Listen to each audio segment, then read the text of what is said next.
आज हम ब्रायोफाइट पेलिया के बारे में स्टडी करेंगे। सबसे पहले हम इसका क्लासिफिकेशन देखते हैं।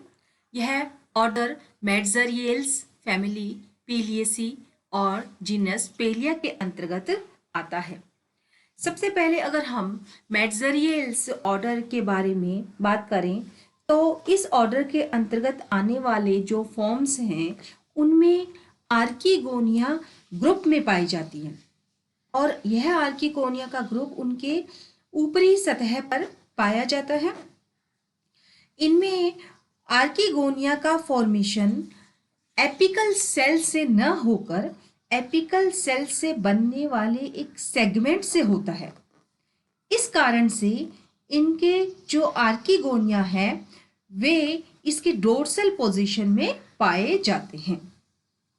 मेड्जरियल्स के अंतर्गत पाए जाने वाले जो फॉर्म्स हैं उनमें डाइवर्सिफाइड फॉर्म्स पाए जाते हैं, यानी इसमें कुछ prostrate dorsiventral thallus like form पाए जाते हैं, जैसे कि हम इसमें पेलिया में पढ़ेंगे। इसके अलावा इसमें कुछ लीफी फॉर्म्स भी पाए जाते हैं, जैसे कि फोसोम्ब्रोनिया।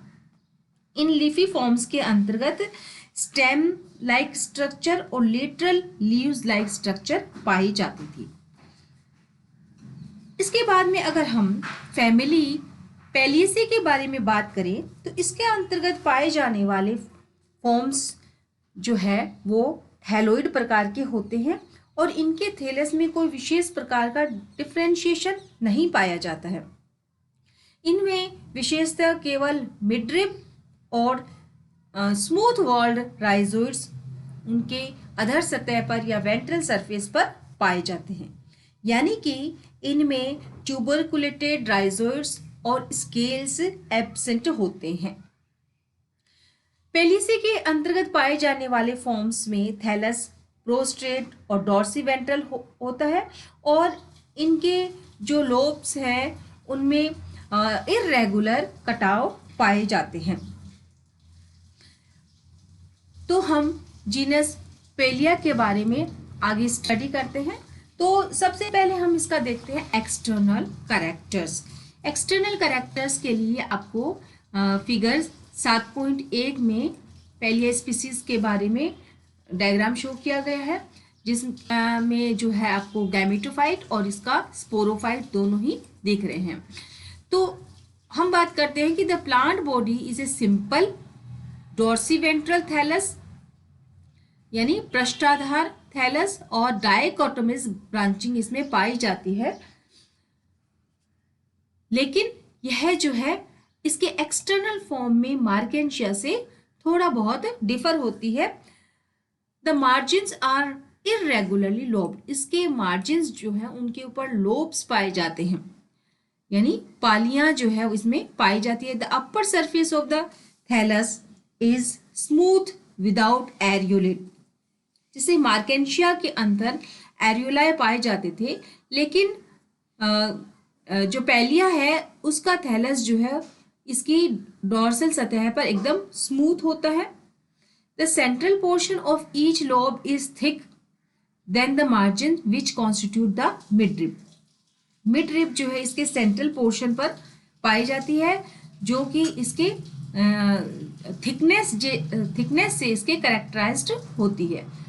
From the ventral side of midrib arise numerous smooth walled rhizoids, और इसके वेंट्रल सतह पर जो है इसमें राइजोइड्स पाए जाते हैं जो केवल स्मूथ वॉल्ड होते हैं, और ये राइजोइड्स इस प्लांट को जो है अटैच करने में हेल्प करते हैं। इनमें स्केल्स और ट्यूबरकुलेटेड राइजोइड्स एब्सेंट होते हैं। इस तरह से हमने इसकी इन एक्सटर्नल स्ट्रक्चर के बारे में जाना है। अब हम इसके थैलस के इंटरनल स्ट्रक्चर के बारे में बात करते हैं। Internally the thallus is simple but several cell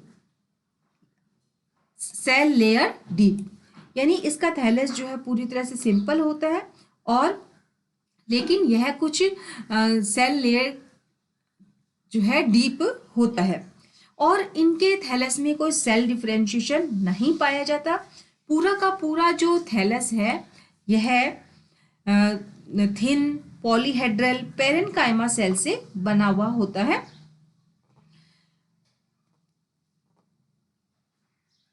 The thallus gradually thins out toward the margins where it may be one cell layer thick. इसके अलावा इसका जो थैलस है वो जैसे जैसे हम मार्जिन्स की तरफ चलेंगे तो इसकी थिकनेस जो है कम होती जाती है। जैसे कि ए डायग्राम में आप देख सकते हैं, इसमें मिड रिब जो है उसकी थिकनेस अधिक पाई जा रही है, लेकिन जैसे जैसे इसके मार्जिन्स की तरफ जाते हैं इसकी थिकनेस जो है वो कम होती जाती है।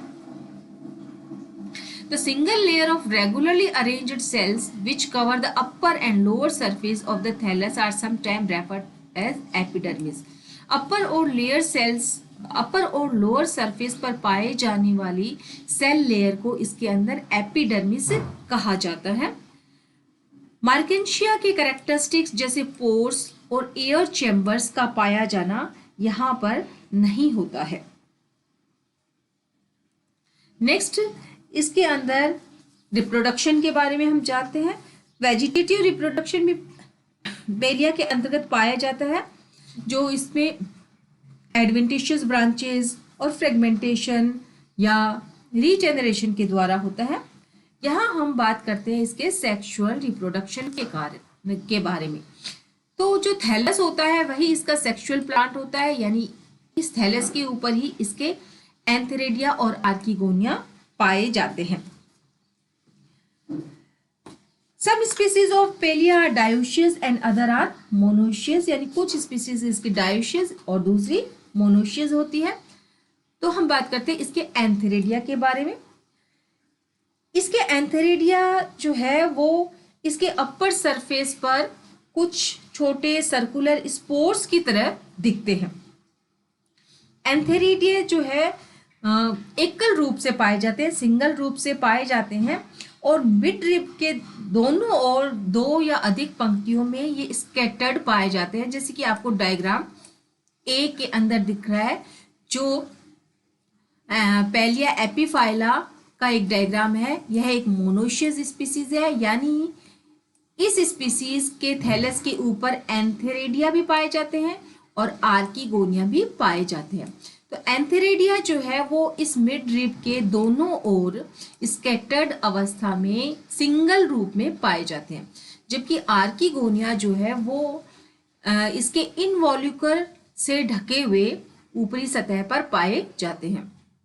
पेलिया कैल्सिना एक डायोशियस स्पीसीज है। डायोशियस स्पीसीज का मतलब इसका थैलस जो है फीमेल और मेल होगा।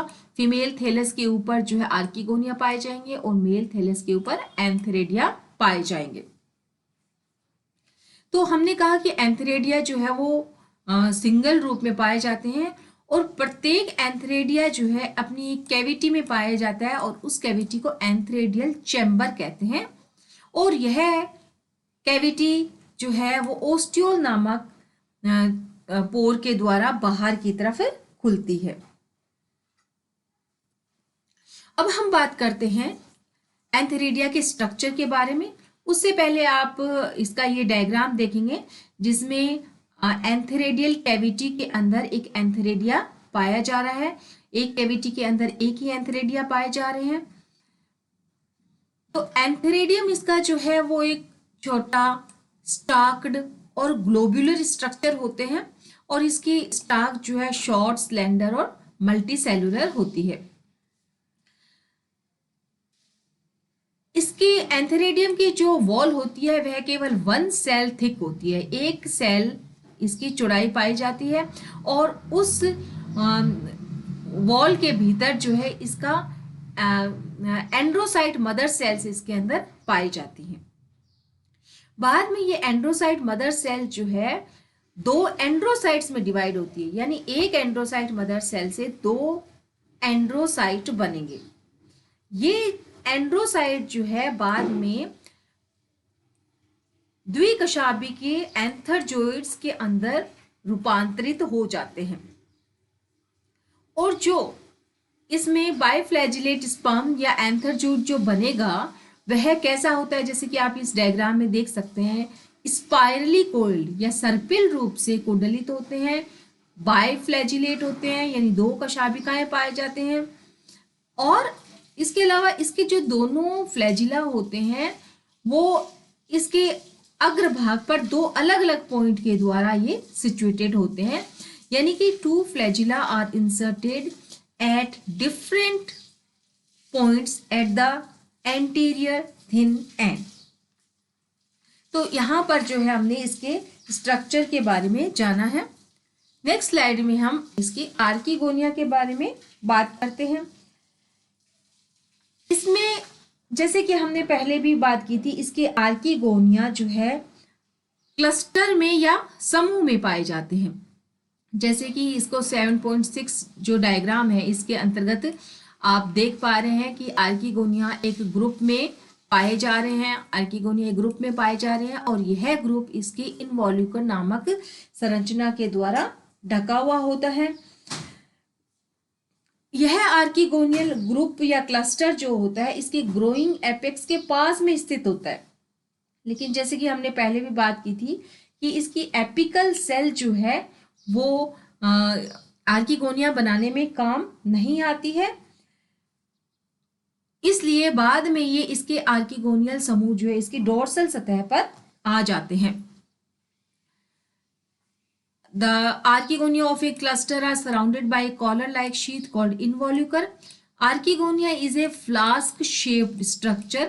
It has a short, massive stalk. जैसे कि हम जानते ही हैं कि जो ब्रायोफाइट के आर्किगोनिया है वे फ्लास्क शेप्ड स्ट्रक्चर होते हैं, लेकिन मार्केंशिया से अगर हम इसको यहाँ पर डिफर करें तो इसका जो वेंटर है वह मार्केंशिया से अधिक मैसिव होता है, यानी कुछ अधिक बड़ा होता है। The venter cavity contain an egg and a small venter canal cell above it.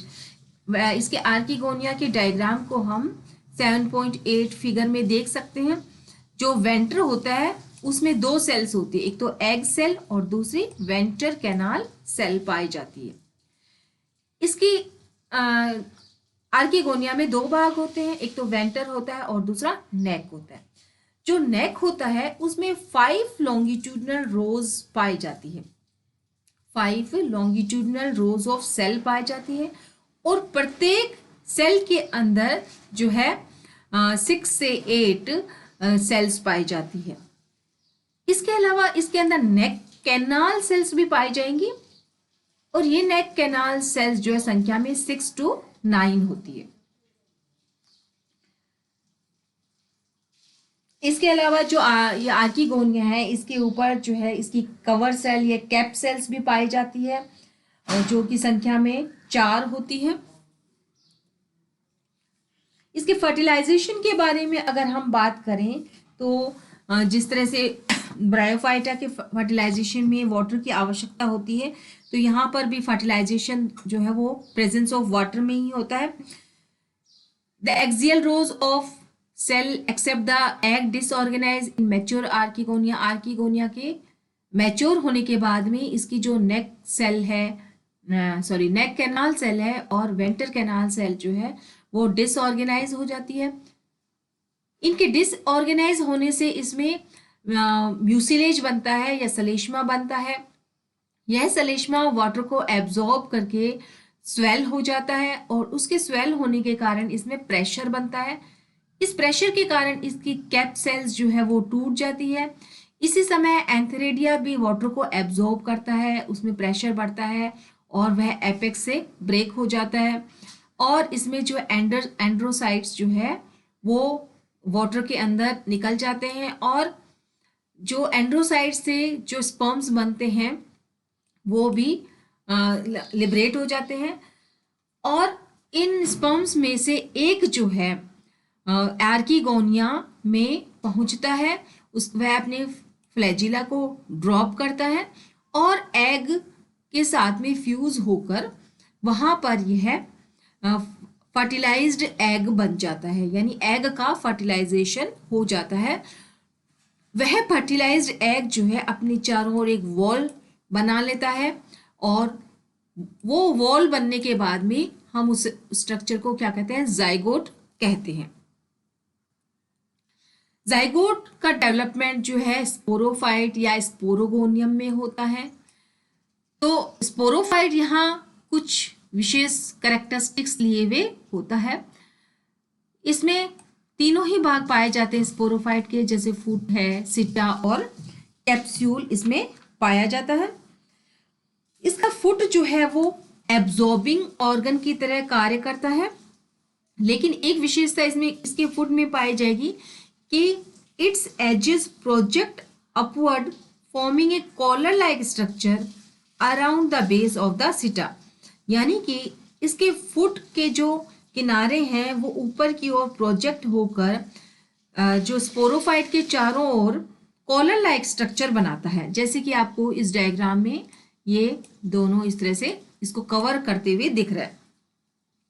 सीटा इसमें कुछ व्हाइटिश कलर का दिखेगा और कुछ ये ट्रांसपेरेंट होता है, लेकिन मैच्योरिटी पर सीटा जो है कुछ ग्रीन हो जाता है। सीटा इसका जो है कुछ लॉन्ग होगा। इसके बाद में हम इसके मेन पार्ट यानी कैप्सूल के बारे में बात करते हैं। इसका कैप्सूल जो है वो गोलाकार या ग्लोब्यूलोज से होगा। इसके जो कैप्सूल की वॉल है उसमें दो सेल लेयर पाई जाती है। The outer layer of the capsule consist of polygonal cell. Capsule की जो बाहरी परत होती है उसमें पॉलीगोनल सेल्स पाई जाती है। उस आउटर लेयर की जो रेडियल वॉल्स होती है उनमें बैंड्स पाए जाते हैं, थिकनिंग बैंड्स पाए जाते हैं। लेकिन जो सेकेंड लेयर होती है वो फ्लैटेंड होती है और उसमें इस तरह के बैंड्स नहीं पाए जाते। तो इस तरह से हमें यहाँ पर याद रखना है कि कैप्सूल में दो लेयर्स पाई जाती है। बाहर वाली जो लेयर होती है उसमें तो थिकनिंग बैंड्स पाए जाते हैं और भीतर वाली लेयर के अंदर इस प्रकार के बैंड्स नहीं पाए जाते। तो कैप्सूल के मैच्योर हो जाने के बाद में इसके भीतर जो है कैविटी बन जाती है और उस कैविटी में जो है स्पोर्स के साथ साथ में इलेटर्स भी पाए जाते हैं। इसके स्पोर्स की ये विशेषता है कि ये इन स्पोर्स का डिस्पर्सल होने से पहले ही ये यहाँ पर जर्मिनेट होने लग जाते हैं। इलेटर्स की अगर हम बात करें तो इलेटर्स जो है इसके लॉन्ग, स्लेंडर और स्पिंडल शेप्ड सेल्स होती है जिनके ऊपर स्पाइरल थिकनिंग पाई जाती हैं और इसके इलेटर्स जो है वो सामान्यतः कैसे होते हैं, हाइग्रोस्कोपिक होते हैं और हाइग्रोस्कोपिक होने के कारण इसके इलेटर्स जो है इन स्पोर्स के डिस्पर्शन में हेल्प करते हैं। इसके अलावा इनमें एक विशेष संरचना पाई जाती है जिसका मेंशन यहाँ पर आवश्यक है कि इनमें इलेक्ट्रोफोर नामक संरचना पाई जाती है। तो हम कहेंगे कि besides the elaters there is a prominent basal central core और tuft of 50 to 100 elaters attached to the center of the base of the capsule. यानी इस कैप्सूल के बेस पर, आधार के सेंटर में कुछ विशेष संरचना पाई जाती है जिनको हम कहेंगे ये इलेटर्स जो है वो फ्री नहीं होते हैं, अटैच्ड होते हैं। अटैच्ड कहाँ पर होंगे? इस कैप्सूल के सेंटर पर।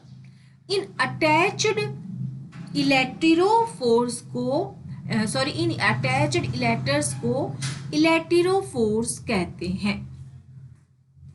Once again I repeat, besides the electors there is a prominent basal central core of 50 to 100 electors attached to the center of the base of capsule। यानी कैप्सूल के आधार पर कुछ 50 to 100 इलेटर्स अटैच्ड पाए जाते हैं और इस समूह को, इस ग्रुप को क्या कहते हैं? इलेक्ट्रोफोर कहते हैं। तो इलेक्ट्रोफोर्स का पाए जाना जो है पेलिया की एक विशेषता होती है। The mature capsule split as a rule into 4 sector along the line of descent. तो कैप्सूल के मैच्योर होने के बाद में यह 4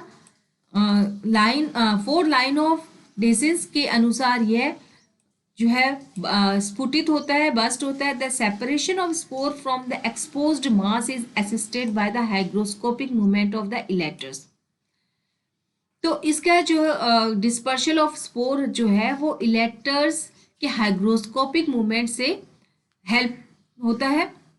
the flicking to and fro of the sessile electors facilitate gradual dispersal of the loosened spores. तो जैसे ही capsule की लाइन ऑफ डेसेंस के आधार पर यह स्फुटित होता है, बस्ट होता है, तो इसमें जो स्पोर्स का मास है यानी वो समूह जो है, वह समूह जो है इन इलेक्टर्स के कोइलिंग और अनकोइलिंग के कारण जो है ग्रेजुअली डिस्पर्स होता है. एक बार में ही डिस्पर्शन नहीं होता है, धीरे धीरे इसमें डिस्पर्शन होता है. इसके डिस्पर्शन ऑफ स्पोर्स को आप इस डायग्राम में समझ सकते हैं. जैसे कि पहला जो डायग्राम है यह एक आपको मैच्योर कैप्सूल को शो कर रहा है जिसमें 2 लाइन ऑफ डेसेंस दिखाई जा रही है. मैच्योर कैप्सूल है और जो है इसमें लाइन ऑफ डेसेंस दिखा रही है और ये सीटा. बाद में क्या होता है कि डिसिट जो कैप्सूल है उसमें इसके 4 जो वॉल है वो अलग हो जाती है. तो इस समय में आपको जो है इसके स्पोर्स दिख रहे हैं, इलेटर्स दिख रहे हैं और इलेक्ट्रोफोर्स. तो इस तरह से इसके अंदर जो है डिस्पर्शन ऑफ स्पोर्स जो है वो इलेक्टर्स के हाइग्रोस्कोपिक मूवमेंट के कारण जो है आसान होता है. नेक्स्ट अब हम इसके कुछ सैलिएंट फीचर्स के बारे में जानते हैं कि मार्केंशियल्स के से यह किस प्रकार से डिफर करता है. जैसे कि हमने पहले भी बात की थी कि there are no hexagonal area marked by dot like center air pores characteristic of Marchantia. Marchantia के तरह पाए जाने वाले इसके अंदर हेक्सागोनल एरियाज जो है इसमें अनुपस्थित होते हैं. There are no scales on the lower surface of the thallus. Thallus पर स्केल्स नहीं पाए जाते हैं. राइजोइड जो है यूनिसेलुलर होते हैं. ट्यूबरकुलेटेड राइजोइड्स इसमें अनुपस्थित पाए जाते हैं. Internally the thallus of Pellia is much more simple than Marchantia. Marchantia का थैलस इंटरनली कॉम्प्लेक्स होता है लेकिन पेलिया का थैलस बहुत सिंपल होता है. The air chamber and air pore characteristic of Markensia are absent. The sporogenous tissue is differentiated into spore mother cell, the free electors and the cluster of sessile electors attached to the basal electrophores. तो इसमें spore mother cell से बनने वाले spores पाए जाते हैं, free इलेटर्स पाए जाते हैं और ससाइल इलेटर्स भी पाए जाते हैं जो कि ये ससाइल इलेक्टर्स किससे अटैच होते हैं? इलेक्ट्रोफोर्स से. इसके अलावा इसमें एक विशेष करैक्टर ये पाया जाता है, इसमें स्पोर्स का इन सिटू जर्मिनेशन पाया जाता है. यानी स्पोर्स की जर्मिनेशन जो है वह इसके डिस्पर्सल से पहले ही स्टार्ट हो जाता है. तो यह इसका एक एक्सेप्शनल फीचर है. तो इस लेक्चर के अंदर हम पेलिया की मुख्य विशेषताओं, इसकी एक्सटर्नल करैक्टर, इंटरनल करैक्टर और इसमें रिप्रोडक्शन के बारे में हमने जाना है.